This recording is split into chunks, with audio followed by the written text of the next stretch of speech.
Alhamdulillahi Rabbil Alamin. Wabihi nasta'in ala umuri dunya waddin. Wassalatu wassalamu ala ashrafil anbiya'i wal mursalin. Wa ala alihi wa sahbihi ajma'in. Allahumma fasalli wa sallim ala sayyidina Muhammadin. Ala sayyidina Muhammadin. على سيدنا محمد نورك الساري ومدادك الجاري واجمعنا به في كل أتواري وعلى آله وصحبه يا نور أما بعد. Alhamdulillah. Bagaimana semuanya sehat? Sehat. Baik. Cager. Oh, bahasa Sunda tapi itu ya. Di sini bahasa Sunda apa bahasa Jawa? Oh, waras. Api. Alhamdulillah.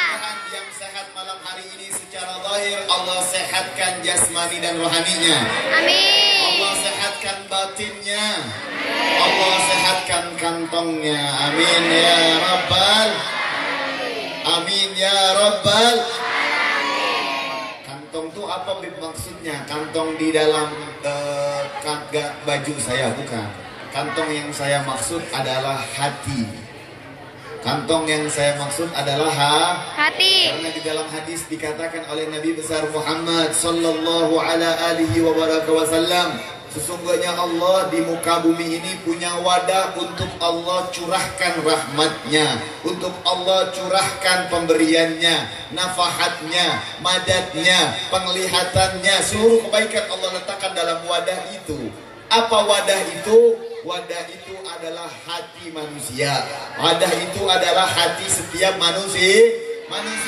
Yang kata Nabi Muhammad sallallahu alaihi wasallam, ala inna fi jasadikum mudghah idza saluhat saluha jasadu kulluh wa idza fasadat fasada jasadu kulluh ala wahyal qalb. Kata Nabi Muhammad sallallahu alaihi wasallam, setiap di antara kita punya segumpal darah atau kantong tadi. Bukan yang dimaksud adalah yang bisa dilihat oleh mikroskop, bukan, atau jantung, bukan, tapi dia adalah hati, yang mana kalau hatinya baik, hatinya sehat, hatinya bagus, maka seluruh anggota tubuhnya akan bagus, amalnya akan bagus, akhlaknya akan bagus, budi pekertinya akan bagus. Tapi kalau wadahnya kotor, wadahnya kosong, wadahnya tidak berisi, maka anggota badannya juga akan tidak berisi, akan sakit, akan senantiasa mendapatkan kesengsaraan, dan akan senantiasa mendapatkan murka Allah Subhanahu.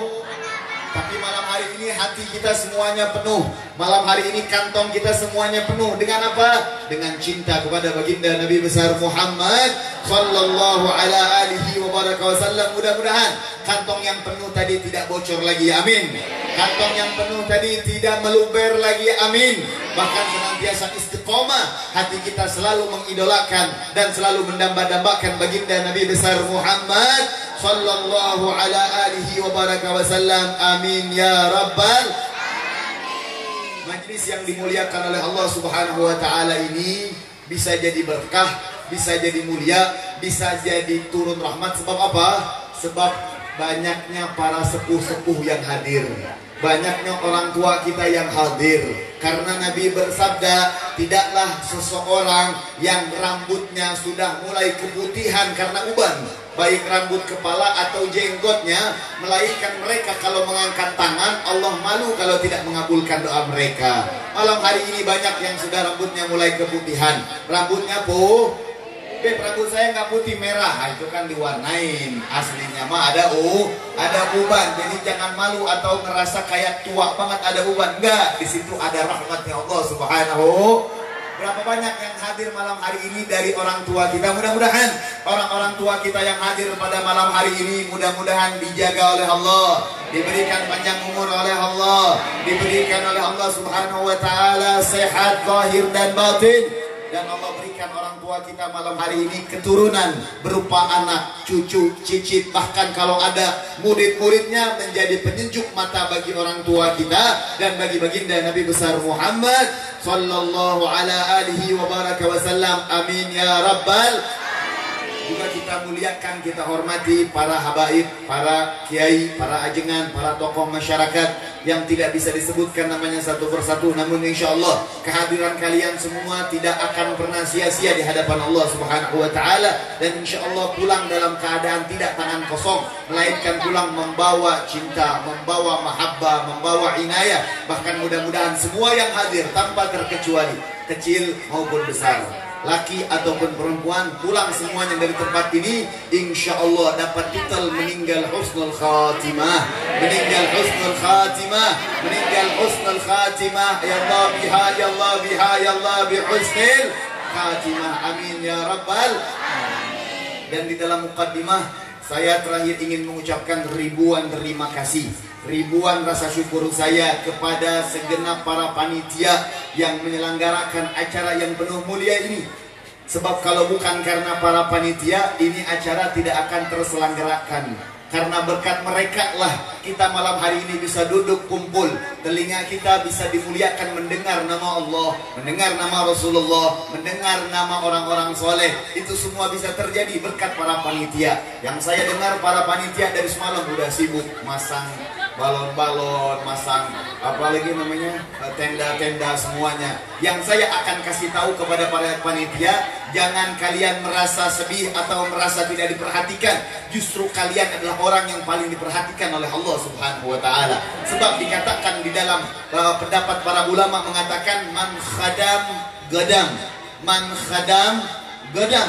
Orang yang menjadi panitia di dalam setiap acara maulid atau majlis taklim, atau dia menjadi panitia di dalam marbot masjid, atau dia jadi para panitia untuk mengabdi kepada orang tua, atau mengabdi kepada para alim ulama, atau kepada guru-gurunya, maka dia akan selalu menjadi orang yang terdepan.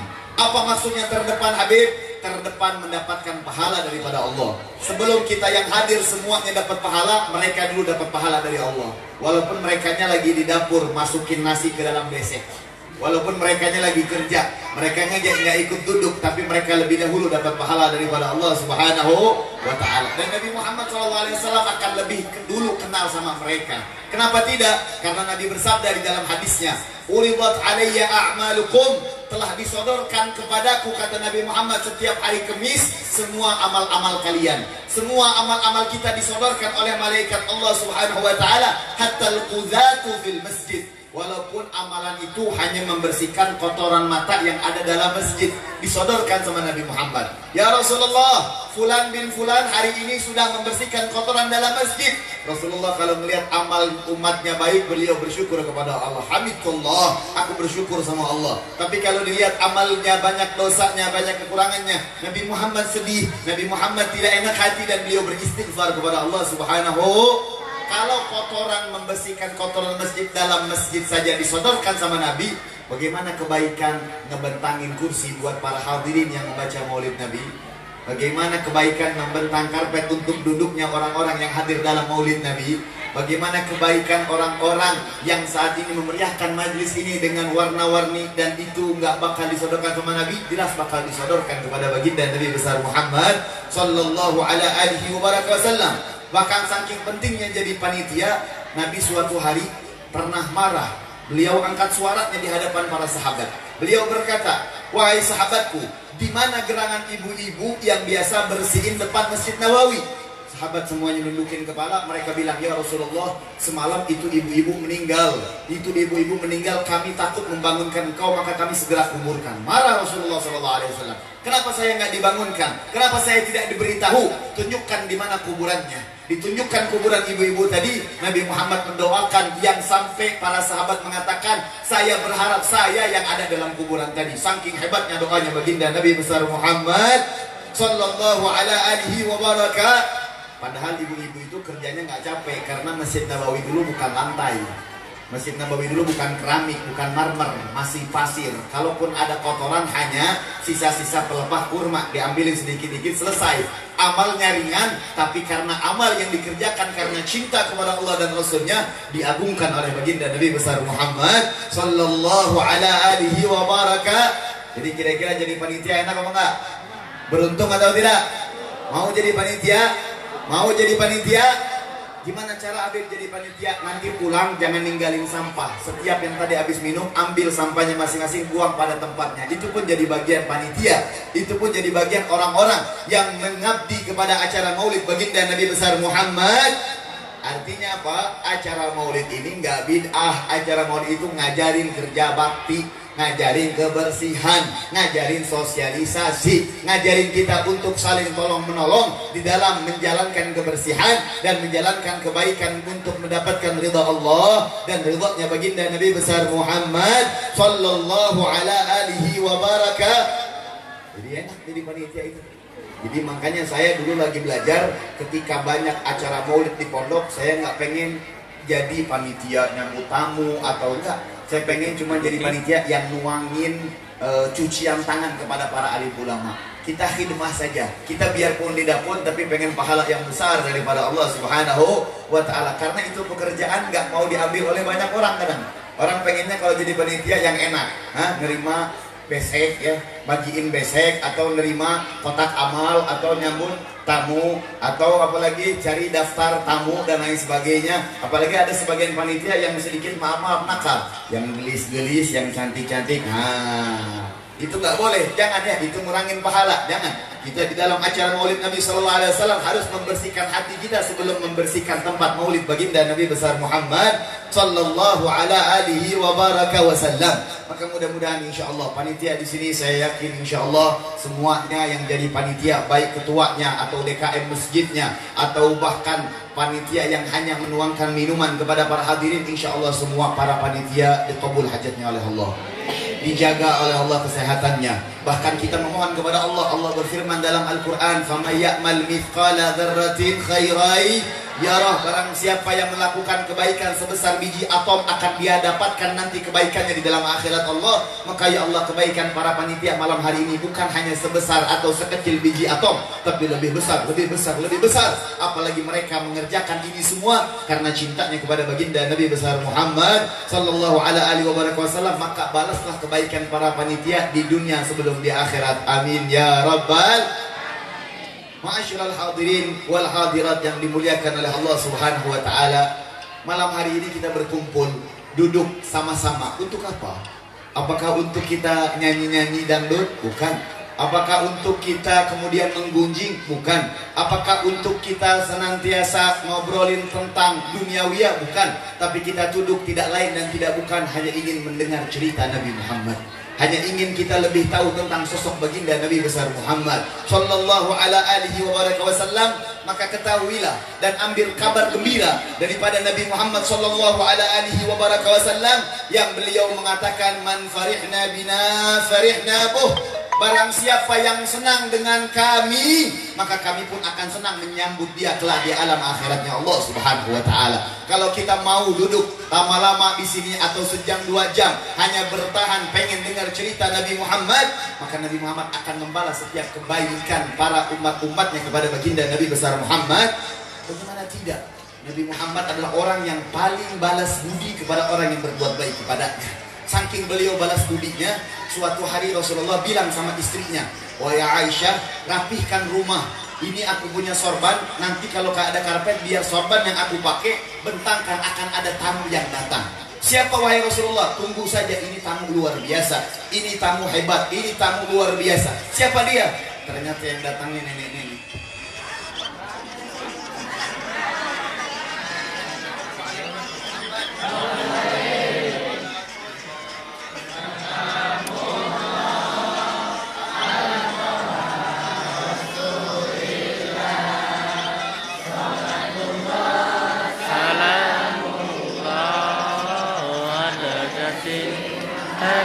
Habibillah hidup Karamullah Allah Taha Rasulillah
اذكروا الصلاة على النبي محمد اللهم صل وسلم وبارك عليه وعلى alihi wasahbihi. Saya jadi teringat ketika tahun 2004 atau 2005 seperti itu terjadi perkumpulan ulama besar di kota Jeddah. Kalau kota Jeddah ya, kota Jeddah. Kalau kita mau berangkat haji suka transit di kota Jeddah. Di kota Jeddah itu ada seorang ulama besar, namanya siapa? Al-Habib Abdul Qadir bin Ahmad As-Segaf, kutub dunia, seorang pemimpin para ulama di zamannya. Akhirnya beliau bikin maulid Nabi, acaranya rame, para ulama hadir, para kiai hadir, tokoh-tokoh internasional hadir. Di tengah-tengah lagi rame tamu, acara baru dimulai. Ketika beliau mau menyampaikan ceramah, lampu mati. Lampu beliau tersenyum, kemudian beliau bilang alamatul qabul, tanda ini perkumpulan diterima oleh Allah Subhanahu wa taala. Tanda ini diterima oleh Allah Subhanahu.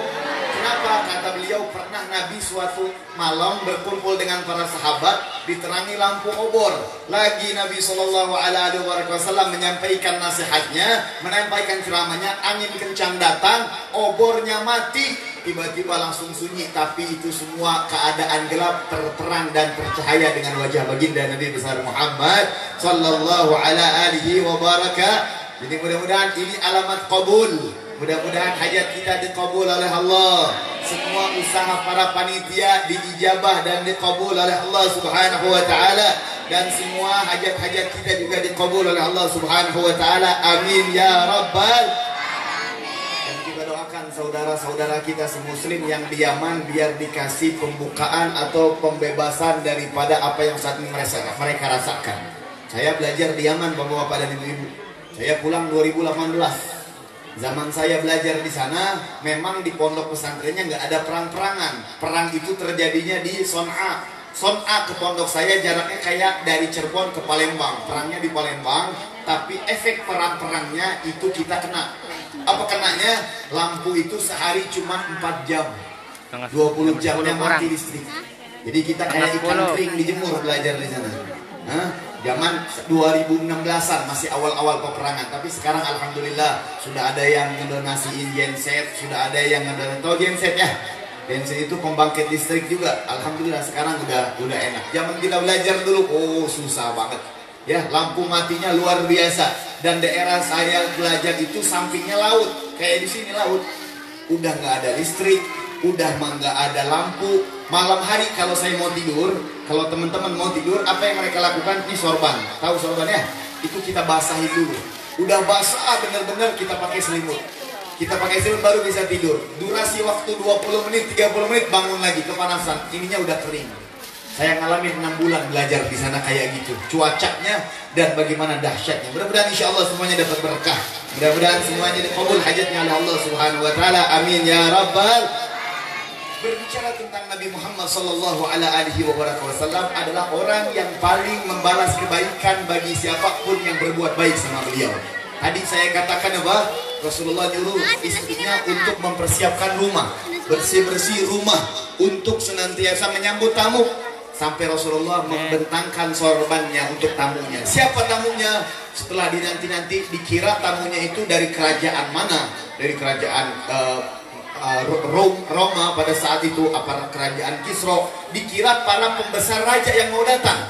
Ternyata yang datangnya nenek-nenek. Yang datangnya siapa? Akhirnya apa? Rasulullah suruh duduk, itu nenek-nenek dikasih tahu sama istrinya, ini adalah ibunda yang menyusuiku dahulu, Huwaibah. Siapa namanya? Bukan Suhaibah, Halimatul Sa'diyah. Dikasih duduk oleh baginda Nabi besar Muhammad sallallahu alaihi wasallam. Begitulah Nabi sallallahu alaihi wasallam suka membalas kebaikan orang lah. Dan Nabi Muhammad adalah orang yang paling menjaga perasaan orang lain. Kalau ada orang yang berbuat baik sama beliau, walaupun cara berbuat baiknya kadang kurang benar, tapi beliau tetap jaga perasaan orang tadi. Jangan sampai orang itu sedih, jangan sampai orang itu merasa atau merasa bersalah. Sampai-sampai pernah bercerita sahabat Nabi Shallallahu Alaihi Wasallam, suatu hari Nabi kedatangan buah-buahan. Dalam riwayat anggur, dalam riwayat apel. Didatangin sama Nabi Shallallahu Alaihi Wasallam. Nabi punya sifat kalau makan pasti berbagi. Nabi punya sifat gak mau makan sendiri. Kalau Nabi makan pasti di sebelahnya dah dapat, di sebelahnya juga ngerasain makan. Akhirnya apa yang terjadi? Nabi dikasih anggur tadi, tapi Nabi makan sendirian.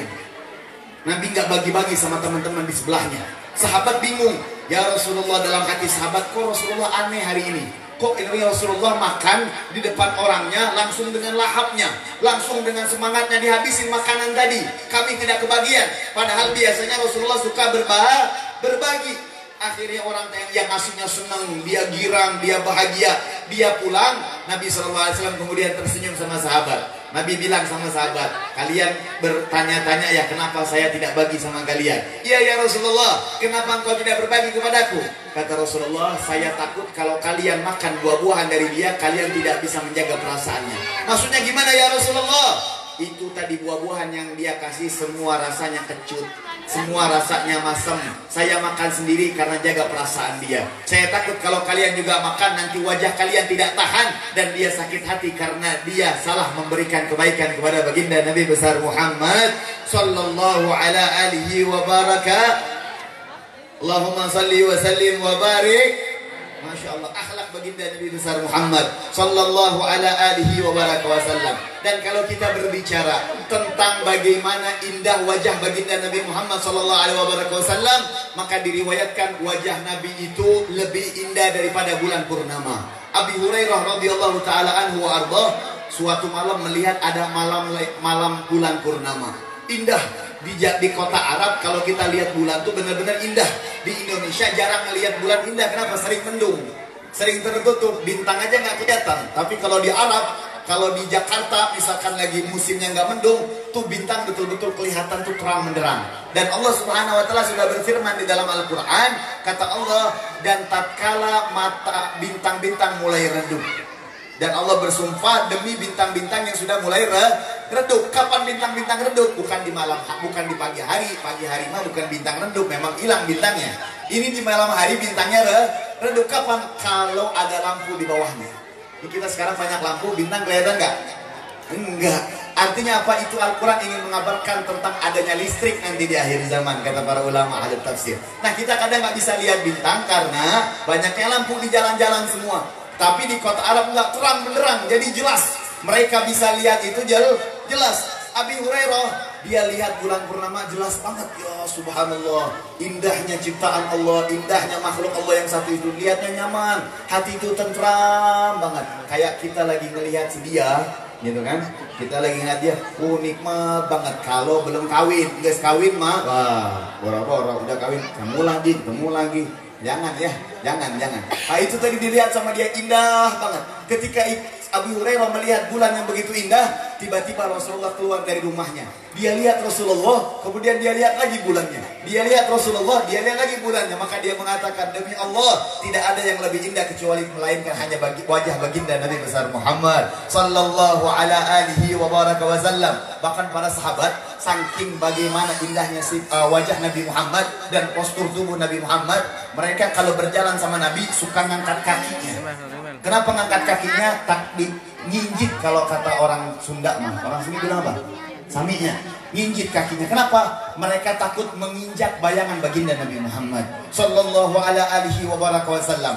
Akhirnya mereka cari-cari bayangan Nabi, ternyata mereka terkejut. Kenapa? Ternyata Nabi Muhammad tidak memiliki bayangan sallallahu alaihi wasallam. Kenapa? Cahaya Nabi lebih terang daripada cahaya matahari. Kita semua punya rumah, kalau tak kayak tadi mati lampu, apa yang kita lakukan? Kita nyalain lilin. Dengan lilin nyala, bayangan jelas.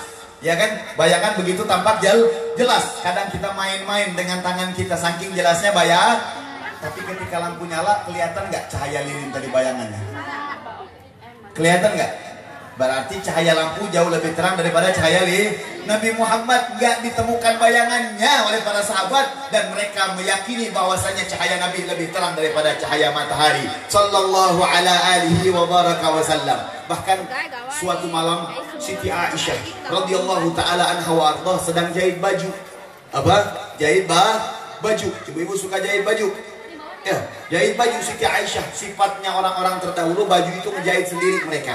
Ya, jahit sendiri. Ketika sedang jahit baju di malam hari, tiba-tiba angin kencang masuk, obor yang menerangi kamarnya mati. Obor yang menerangi kamarnya padam. Akhirnya Siti Aisyah terkejut, jatuh jarumnya.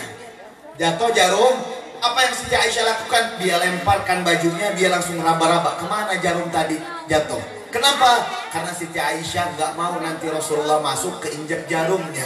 Dia menjaga perasaan suaminya. Dia nggak mau melukai suaminya, atau suaminya terluka gara-gara dirinya. Itulah sifat istri yang solehah, yang kalau suaminya pulang jangan sampai disakitin hatinya, jangan sampai dianiaya atau disakiti perasaannya. Jangan sampai suaminya pulang ngelihat istrinya itu lebih cantik kalau mau kondangan doang, kalau mau pergi ke acara nikahan doang. Kalau sudah malam hari yang terjadi apa? Di sini timun, di sini timun, di sini nggak tahu apa, daun kelor. Jangan, ya jangan. Banyak yang mengeluh para suami. Beb, masya Allah beb, saya pokoknya pengen kawin lagi. Kenapa? Beb, istri saya itu beb, kalau mau kondangan wangi luar biasa. Kalau mau tidur, masya Allah beb, wangi keteknya luar biasa. Jangan, ya harus senantiasa menyenangkan. Istri tugasnya menjaga dua dari suami, jaga mata suami dan hidung suami. Jangan sampai suami melirik kemana matanya, kemana-mana, enggak. Harus selalu dandan tampil bersih, tampil rapi, tampil indah, dan jaga hidung suami. Jangan sampai cium yang gak enak-enak.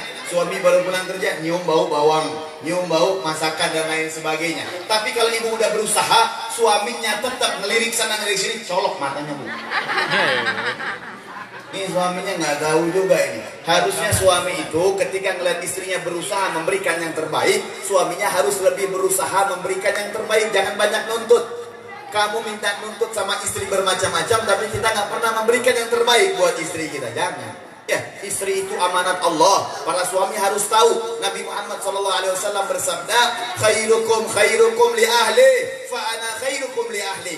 Suami yang terbaik di mata Allah bukanlah suami yang banyak sedekah, bukanlah suami yang rajin ratusan rakaat salat sunnahnya, bukan suami yang sering pergi haji setiap tahunnya, bukan suami yang pergi umrah setiap bulannya. Bukan itu yang di mata Allah paling baik. Tapi suami yang paling baik di mata Allah adalah yang paling sayang kepada istri dan anak-anaknya. Itu adalah suami yang baik. Ini enggak, suami saya beb, masya Allah beb, luar biasa, alhamdulillah. Kenapa bu alhamdulillah? Lebih dahsyat dari Fir'aun beb. Kenapa? Dia beb tidur subuh, bangun lagi nanti azan maghrib.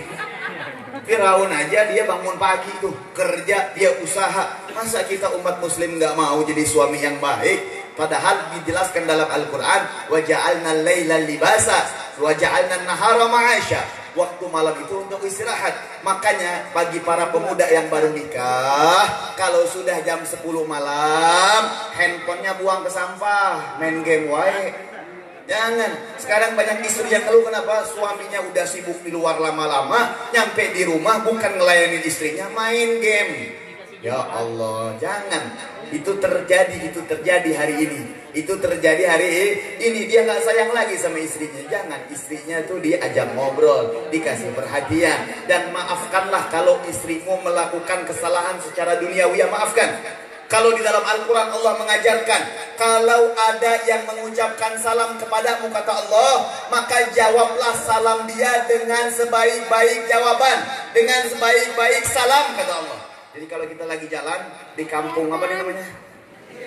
Di pesisir, kita lagi lewat, tiba-tiba ada orang naik motor, dia ngucapin salam, Assalamualaikum bang. Kita sunnah disuruh oleh Allah jawabnya bukan waalaikumsalam, tapi waalaikumsalam warahmatullahi wabarakatuh. Lebih panjang doainnya dan kita akan dapat berkah yang besar daripada Allah Subhanahu.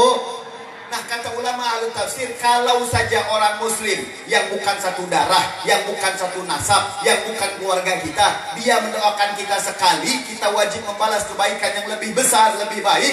Bagaimana dengan istri? Nyuciin baju kita, bersihin kita punya rumah, dia ngedidik anak-anak kita, gantiin popok anak-anak kita. Masa kita nggak pernah doain dia? Masa kita nggak pernah sayang sama dia? Nggak pernah senantiasa mau mengayomi dia? Jangan jadi suami yang celaka di mata Allah Subhanahu. Kadang suami nggak sadar dia rezekinya sempit, banyak juga kesalahannya. Efek apa? Efek dia nggak sadar hati istri sering tersakiti oleh dirinya. Baik tuh. Jadi kalau caranya biar kita punya rumah tangga sakinah mawaddah warahmah, caranya yang paling gampang, bab dunia maafkan, tapi bab akhirat jangan pernah maafkan. Ada istri masak garamnya, masakannya terlalu masin, terlalu manis, atau telat masak, maafkan, sabar sebentar. Tapi kalau istri nggak sholat subuh, jangan macam-macam. Istri nggak ngaji Quran, jangan macam-macam. Istri nggak sholat zuhur, jangan macam-macam. Nggak boleh dimaafkan. Kita harus didik, kita harus rangkul, kita ajak, baru akan tumbuh yang namanya sakinah mawaddah warahmah. Bahkan Nabi mendoakan, kata Nabi rahimallahu imra'an qama fil lail. Sungguh Allah akan menyayangi seorang suami yang bangun di malam hari, kemudian dia sholat dan dia bangunkan keluarganya. Dan dia membangunkan keluarganya atau istrinya dengan cara memercikan air ke muka istri atau pasangannya. Dia percikan air supaya bangun malam bersama suami. Itu baru tumbuh yang namanya cinta, baru tumbuh yang